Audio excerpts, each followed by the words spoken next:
Hi, I'm Simon Francis. I play bass guitar predominantly for Ellie Goulding and also for kind of other one-off projects and things kind of live and in the studio. I've been playing bass for 20 years. Started when I was 12, 32 now. And then professionally, kind of as a job, I guess, when I was like 18 and left school, I kind of was doing it part-time alongside other jobs, and then kind of, I guess, properly like as a full-time job, not supported by anything, like 10 years. And then I've been playing for Ellie for 7 years now, since 2012. So it's been a long time on that gig, which I feel like is quite rare these days. But so that's been that. I kind of, bass was my first instrument as well. I'd learnt like piano and trombone and played in like orchestras at school. My dad was a keys player, and then bass was I just was watching Top of the Pops and was like, what's that thing? And then it turns out my dad had dreamt about me playing bass, so he was like, I've had this dream of you playing bass. So he pretty much immediately went out and bought me a bass because he was like, I've had this dream. And then and then I think by nature of being a bass player, it was like immediately there were bands to be in. So I think I was in like 2 bands within like a month of having a bass. And I had these lessons with this guy who was kind of partially deaf. So like, and he worked in this music shop, so he could hear the bass, but if you were talking to him, he had to be like looking at you. But I guess he did an okay job. I've been playing with Joe Clegg, who drums with Ellie and is her musical director, because we've been playing together for 7 years. And I really enjoy playing with him. And we've kind of gone on to work on lots of other projects together. And with him, it's like we have a lot of shared like influences and things that we've liked. But the big thing for me with Joe is like it's been 7 years of playing with him, like maybe like a couple of hundred shows a year, and I think like every gig he surprises me. Like he'll do something that I don't expect, or he always comes at things from, he just thinks about things in a really different way. So even though I feel like we have this shared vocabulary and some kind of a shared references that we'll kind of shoot to, he always kind of interprets and applies them in a given musical situation in a way that I would think of. So that's been like, I think that's been a really rich thing to kind of having done the same gig for such a long amount of time. It's always fresh because he's kind of, and I think we've got really inside of each other's kind of playing, and it's come to that point now where we definitely still read each other, but there's a lot of like, we definitely try to kind of make each other laugh or smile. And I think we approach our instruments, I think our kind of, how we kind of approach playing the music we're playing, I think is quite similar. And that kind of has led to like a really good friendship away from the stage as well. And then like the other drummer for me in recent years is who's also a really good friend, a guy called Freddie Sheed, who is like, I think at the minute he's drumming for Lewis Capaldi. But we'd done some recording projects in the past, and then we did, a few years ago, we got asked to do like an hour-long jam as like a performance thing, and we'd never like properly played in a room together. Like we'd done one little video thing before that, but we hung out loads, and then just playing with him was like a bit of a psychic connection thing. And so we've sought out lots of other opportunities to kind of try and play with each other whenever we can, and then kind of we'll send little recordings and things to each other. And so but that's kind of a different thing. With Freddie, it's less that he surprises me, because it's almost like I think you can kind of anticipate each other. And I remember like the first time I met him, he'd already like recorded the drums, and I arrived at the studio to lay down bass. And it was like the first take, and I'd not heard the song, and it was like, I'll just play through. And it was kind of everywhere I went, he'd already recorded. Like it was like we'd played in the room together. So I think those for me have been like the two two drummers that I've played with that have been like real like. But I mean, every drummer I play with is really enjoyable. Like I had a brief time last year playing for Kylie and Tom Meadows, who drums on that. It's just like I've not played with anyone as solid as him, and he just like holds everything down, and it just was a joy. And like some of the like going into that gig, it'd been like a really long time since I played anything that's kind of groove oriented or like disco-y funk, and so I definitely was a bit like, oh shit, I've actually got to like play. But he made that so easy because he was so solid, and that was a real joy. So yeah, I feel like I'm really lucky. I feel like I've only ever really played with good drummers. I think I always kind of hope to be worse than the drummer in a band, because then it's like,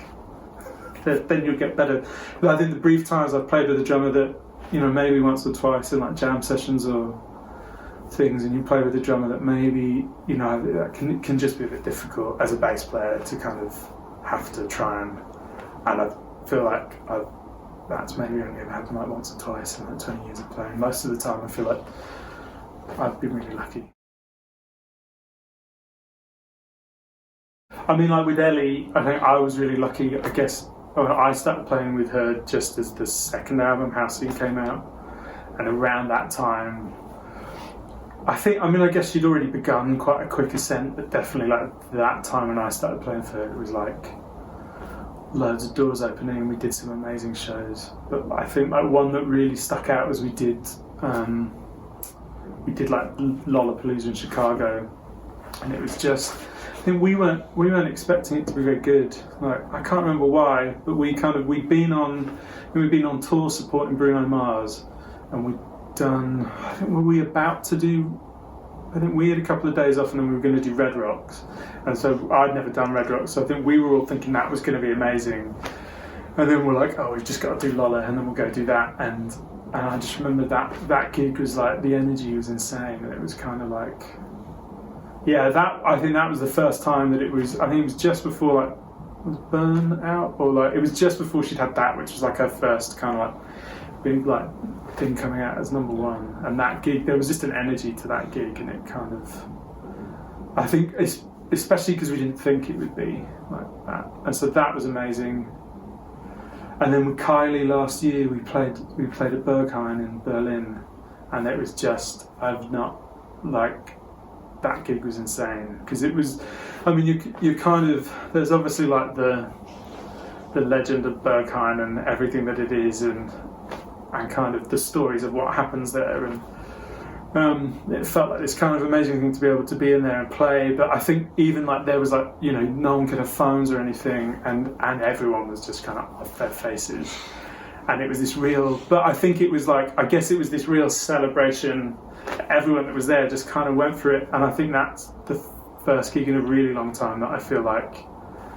people have been really like engaged with the music, and people were just lost in it, and that, I feel like that happens less now, certainly at bigger gigs. And so that was really nice to do something with someone who normally does these massive stages, and then to be in this kind of iconic like nightclub, and you know, people are just completely like lost in the music, and that was amazing. Yeah, and then I don't know, like there's still like, I still remember gigs from when I was younger, like little tiny like dingy bars in London. That my favourite gigs now still are like the smaller shows, and I love, you know, I have the amazing privilege of playing on some massive stages, and that is amazing. And it is like, you know, when was it? Like 2 months ago we did Rock in Rio with Ellie, and it was like, I think that's the biggest crowd I've ever played to. And you know, we've done like Pyramid Stage, and those are amazing. But for me, there's something about being in a room and there's like 100 people or like 20 people, and you can see the whites of their eyes, and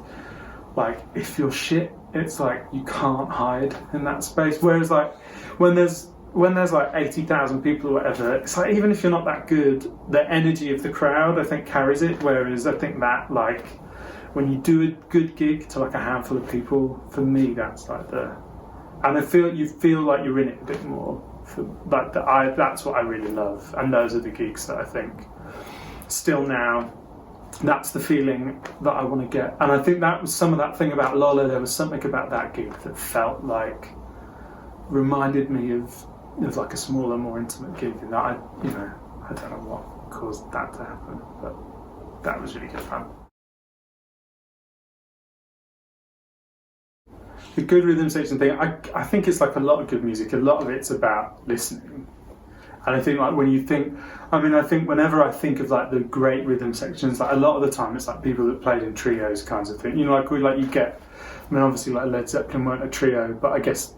band-wise, it was like guitar, bass and drums, and I think those are the things you look back on, or even like the Jimi Hendrix Experience, or like Cream, or like those kind of early things, or even something like Black Sabbath and stuff that like, and I think a lot of them it was like and I think all of those bands for me had like some of the most amazing rhythm sections, and I guess they were kind of defining it at the time. I feel like what you hear is they just know how to listen and support and give space. So I feel like as a bass player, I'm always like, there's always a little bit where like, certainly when you first start playing with a drummer, I'll just watch them. And I guess drums are so physical that you can kind of, that's sometimes the easiest way of working out how a drummer's going to play and how you can support them better. And you'll like watch the right foot or whatever, but there comes a point where I think you learn someone's kind of natural rhythms, and I think then I always feel like it's my job to kind of listen to that and support them. But I feel like when you get a great drummer as well, like they're doing the same back. I don't know, it's hard, like I think like that, it's just, I think it is a case of like watching and listening to what the other person's doing and working out like that kind of, I don't know, like you're supporting each other and finding that way of like, if the drummer's going to go for a fill, knowing that that's probably, I need to step back a little bit and give them space because otherwise I'm just going to clutter it. And then equally there are those times where like as a bass player you might go for something a bit more melodic, and if the drummer kind of gets behind you, it can really like, that can be, and I feel like those are the things, like there's that, I don't know, it's like a patter, isn't it, of conversation between like a drummer and a bass player. I think that when that's really good, that kind of just elevates everything. But it's hard to know. I know what I do to try and make it happen, and I know how it feels when it works, but it's hard to kind of quantify it and work out. But I think a big part of it is just hang out with the drummer. Like I definitely, like whenever I'm new on a gig, or like you're doing a recording and the drummer is someone I don't know, I'll always make sure that like, and you do it with everyone, but I definitely will particularly focus on the drummer. And like there's a bit where like even if you know how someone's like banter is, a lot of the time that'll tell you a lot about how they're going to play, and like and if you have like a good relationship with someone, I feel like a lot of the time that plays into the rhythm section working. I don't, like, it's weird. It's like a weird, like, mystical thing that kind of, sometimes it works, and like even sometimes with the same drummer, like I've definitely had times where like you'll have amazing playing experiences with the drummer, and then another time it'll just feel difficult for some reason, and like no one else will feel that, like everyone else will be like, but yeah, it's, I think, there's like the technicalities of listening to everything and having some kind of awareness of time of everything, and like as a bass player working out where you want to fit in like the drummer's pocket, so like particularly within like the kick and the hat and the snare, and like listening to where the push and the pull is, and if you can get that like perfectly, like I guess like because if you think like Pino and Questlove on the D'Angelo stuff, and you're like, it works so well because it's like there's that tension from like how late the snare is, but then Pino sits with that as well, and so you kind of have that. It wouldn't work the same if they weren't committed to that kind of payoff, and if they weren't listening to each other, and like I think that's kind of. But then sometimes you kind of have things that like feel like they shouldn't work that do. Like there was a few years ago, like some friends were playing. A really good friend, bass player, who's an amazing bass player, was playing for Leanne La Havas, a guy called Adam Prendergast, and he'd been in like a lot of kind of heavy and noisy bands. So like as a bass player for that gig, it was like, oh, you've got this like, like kind of noisier, slightly, just like big effects board, loves distortion, and and he like great feel and great groove, and then the drummer changed during that tour, and a guy called Ginger came on who's like just on like Sam Smith and he did like Westlife and much more of like a gospel background, and it was like them as a rhythm section became this amazing thing because there was like this push and pull between how they heard rhythm and pocket, and it was like I'd seen that gig before and then I saw it again with them as a rhythm section, and it was like there was something in that, and they were listening to each other, but there was almost this kind of, and then I don't know, maybe that's some of it as well. I think like you think of like bands like Cream or like the Police, and you're like there's you have these rhythm sections that like hated each other, or that's certainly, as far as I'm aware, wasn't the case for like Adam and Ginger, but it was like there was this difference in approach that then in that made like this amazing pocket. But then I think because they were willing to listen to each other, and it was like, but it was like that push and pull of like where one person would sit, but it gave you that kind of like real deep, thick kind of groove that. And I think when drummers have good pocket, I feel like that's kind of what they're doing with themselves. Like they're almost like, when you think of Questlove, it's almost like he's playing out of time with himself. But I think when you master that tension, that's when it feels really good. And so I think that can happen within a drummer, and then I think that then can happen within a rhythm section, and then that can then happen within the band. And I think that's all kind of about listening. And I mean, I think then you also have that thing with rhythm sections of like getting beyond your ego as well, and like knowing that you need to like back each other up. And I think you kind of see that with bands like The Who, where like you had like John Entwistle, who's like an insane bass player, but Keith Moon, who's like such a big character, and you kind of look at The Who while Keith Moon was alive, and like obviously like John Entwistle had his solo in My Generation, but otherwise like, as a bass player he kind of sat back. And then there's almost like when Keith Moon died, it was like you suddenly realise how amazing just what John Entwistle could do on the bass, because he suddenly really let that out to play. But that was because he kind of had a drummer that gave him that space. That then makes you realise how much like they worked as a unit. And I think those are always the interesting things when you look at bands where like there's been a change, or like the drummer's changed, or like the bass player's changed, or like particularly like I feel like a band like the Mars Volta, and it's like, and you kind of think of the amazing drummers that have played on that gig over the years, and like Juan Alderete, who's like amazing bass player and like has become like a friend, and he's amazing. But he like the way that band's morphed, and like from like John Theodore at the beginning to like then like Thomas Pridgeon, and like all these like weird little things, but then and seeing them play the old songs, and like the way that the rhythm section's always been so tight in that band, and like I don't know. It's wicked when it's good though. I mean, I think that first Mars Volta record, like Flea and John Theodore, who played on the record, like that is. I mean, although I think like there's chat about who, like I think like some of the bass parts for that were written before, but I like as a recorded performance like that. I remember listening to that when I was younger, and like that was probably one of the records that really opened me up to that relationship between like kick drum and bass, and that like De Last and the Comatorium, and it's like like there's the intro and that first song hits, and it's like everything's just firing and rhythmically it all just hits, but then like John Theodore and Juan on like Francis the Mute is like,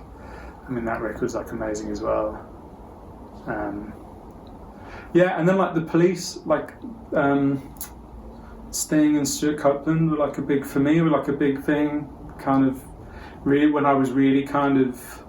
I think after I'd started learning the bass and was kind of starting more intentionally being like, what does the bass do? And it was kind of, like people are like, oh, you should listen to the Police or whatever, like Sting. And but like their interplay I was always really into, and like the Motown thing, like I think like particularly like I think the like James Jameson and then like Benny Benjamin, their kind of thing is like it's like little things that like now like I still kind of listen listen back in the way that like the bass is kind of all on 16th notes, but the drums is kind of hitting quarter notes, and it's that way that they just have that thing where it's like as a unit, and James's bass playing so melodic, but it's so rhythmic, and it's like he's almost like the hi-hat kind of thing, you know, like it's basically like the Motown stuff. You don't realise like how little, you know, I guess you have like the tambourines that are doing the kind of 16th note, but the drums really are just sticking like to the quarter notes for the most part, like a bit of syncopation in the kick, and I think that I think is really interesting. And like another big one for me was like the Jeff Buckley band, which I guess like would have been like Matt Johnson, and I think Mick Grondal was the bass player. And just, I mean, like that bass player, like the bass playing on Jeff Buckley's stuff, like again, I think I had like Live from Chicago DVD, and it's like I still now, like almost every time I pick up a bass and play, I'm probably ripping something off from that. But then again, I mean, that whole band, but that rhythm section was just amazing. And I remember like getting really into that and reading the stories of like Dream Brother was like the first song they like jammed, and like you listen to it and just like the exchange of ideas between everyone, but like Matt Johnson and Mick Grondal and that are just like, it's just magic. And then there's loads of like, I think there's then like loads of other things that have been like a thing. Like there's a band Mute Math that I was really into, which Joe from Ellie, that was like one of the big bands that we kind of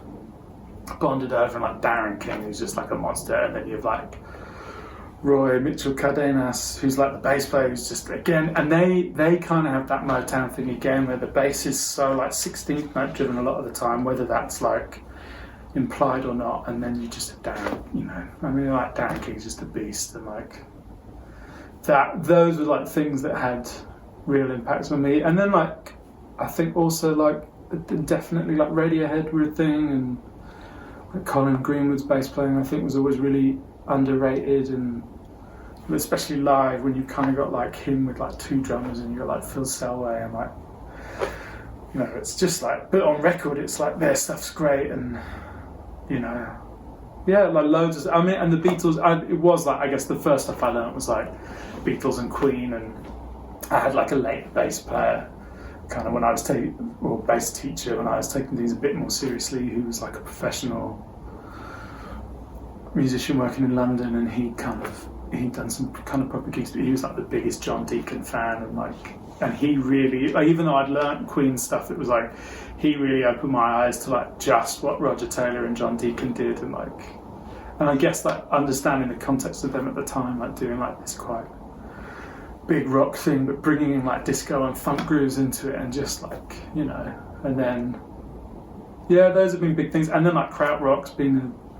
like, you know, like listening to like Canned and Noy, and like that whole kind of just that level of kind of repetition, and I don't know, there's loads of sections I'm really into, but those are the things I think for me that have been